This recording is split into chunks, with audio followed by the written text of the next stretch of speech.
નમસ્કાર, GS news 24/7 માં આપનું સ્વાગત છે। હવે જોઈએ આજના સમાચાર।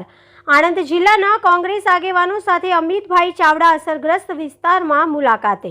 આણંદ જિલ્લાના તારાપુર તાલુકાના રીઝા, નભોઈ, પચેગામ, ફતેપુરા, ગલિયાણા, મિલરામપુર, કાનાવાડ જેવા ગામોમાં સાબરમતી નદીના પાણી આવતા કોંગ્રેસ નેતા શ્રી અમિતભાઈ ચાવડા ગલિયાણા તેમજ અનેક ગામોની મુલાકાતે તેમના કાર્યકરો સાથે પ્રત્યક્ષ મુલાકાત કરી અને સ્થાનિક લોકોને સાથે રાખીને મુલાકાત કરી તેમજ જરૂરી મદદ પગલાં માટે સંબંધિત વિભાગોને સૂચન કર્યા। તેમજ તેમની સાથે માનભાઈ વિજયભાઈ પરમાર તેમજ પ્રતાપભાઈ ઠાકોરભાઈ વિજયભાઈ ઘનશ્યામભાઈ ટેમ્ભા, સિનોલ ગામના સરપંચ શ્રી દિલીપસિંહ સિનોલ તેમજ આજુબાજુ ગામના આગેવાનો સ્થાનિકો હાજર રહ્યા હતા।